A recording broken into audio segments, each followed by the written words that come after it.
Hey guys, welcome back to my channel. For those of you that are new here, my name is Lena. I'm just gonna quickly speak about finally getting this indefinite leave to remain. And I'm gonna say it very quickly. I'm not gonna go through the ins and outs of what documents that I gave. My route was ancestry route, and it was pretty much the same documents that I shared in my previous video. So if you've not watched that, please have a look. It's pretty much the exact same documents. The only extra things that I added was the current job that I'm in now, and just to say that I am employed, because one of the requirements is to prove that you've been working in the UK for the 5 consecutive years. So anyway, now the main point of this video is I really wanted to speak about the processing times of this. So I initially applied and submitted my application on the 17th of February 2024, and then my appointment was on the 3rd of March, right? So we all know it's a 6-month period, so you could wait up to 6 months. So 6 months from February would be August the 17th. So it's based off of the day you submit your application and not your appointments. Just keep that in mind in regards to when you're actually booking your appointment to go in person. Okay, so I initially considered paying for the priority service, which was £1,000. I initially wanted to do that because I had a holiday booked in May, and really I didn't want to take the chance. But then I was doing my research online, and a lot of people were talking about how they got it in 4 weeks, 6 weeks, and I was like, you know what? Why am I giving them an extra £1,000? I'm not being funny. They've already increased the price of this. It's already expensive as it is. I don't necessarily want to give them an extra £1,000. Like I've just mentioned, it's already expensive. Anyway, so I decided not to go down the route of priority service, and I just stuck to waiting 6 months in the hopes that it would come out earlier because of everything that I'd read on Reddit and every other platform. Trust me, I'd done my research, and I was pretty much banking on the fact that maximum would be 3 months. Then I could go on my holiday. Turns out I was wrong. I was completely wrong.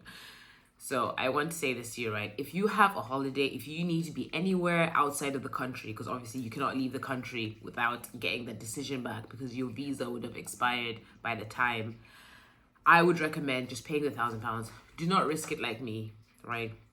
And now also to get this appointment, we all know it's a big faff. You have to basically be at midnight trying to get that appointment. So it's a big joke. So I'm telling you right now, if you go through the service, I'll tell you towards the end when I actually got my letter.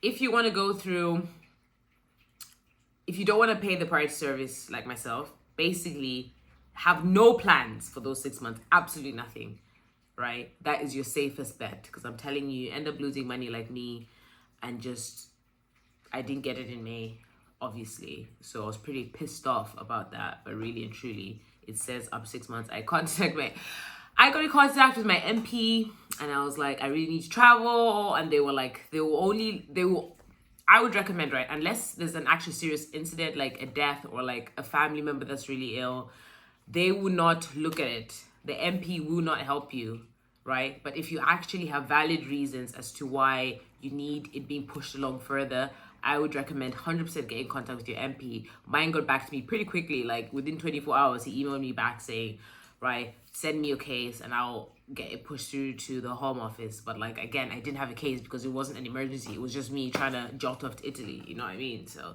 I took the hit on that, lost my holiday, pissed off, whatever, right? The most important thing is I've now got it. So now, by the way, this is just an application just for myself, right? No family, no partner, no nothing. And it was just myself, and I thought it was a very straightforward case. No, I know it is a very straightforward case, but you just never know in terms of what time scale, what stage it's at. You just don't know. And from the moment I submitted my application, from the moment I went in person and went for my appointment, I did not hear a peep from them. You would not hear anything. So you get an email saying it's been submitted. The next time you hear from them, it's either been approved or rejected. All right, now, I think I've dragged you in long enough. How long did it actually take? Drum roll. So I received it I got the email on the 10th of July.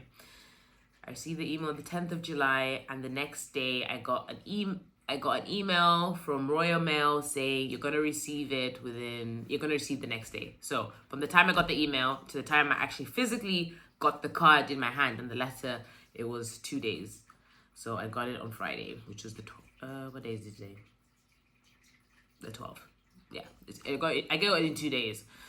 So my point is, again, I just want to reiterate the fact that if you have something important within those 6 months, then just pay for priority service. Good luck getting the appointment, because that's a whole nother story. But if you can, do that. If not, you just have to wait the 6 months, I'm afraid. There's literally nothing else you can do. It's too much of a risk. I thought it was a straightforward application, and I know it was a straightforward application because they never. Last time when I was doing any application of this visa office, normally they're asking me for this, double checking that, It was very smooth. It was much smoother because I had already done my ancestry bit. I felt like getting that ancestry visa was way more complicated than actually getting the indefinite leave to remain. Like I said, granted, I'm just a single person. I had nobody else. There were no other dependents or anything else. So it was much more straightforward application.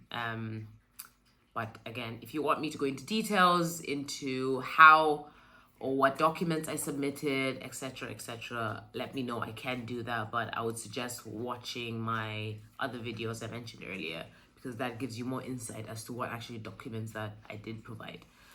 And yeah, anyway, thanks for watching and good luck. I just want to tell everyone that's watching this video, if you have the correct documents and if you have everything, it will go through. I know it seems like hell at the minute and it's stressful and you can't find all the information and try to get everything together.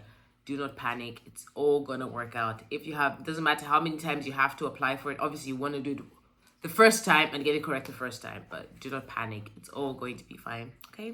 And thank you for watching. See you guys.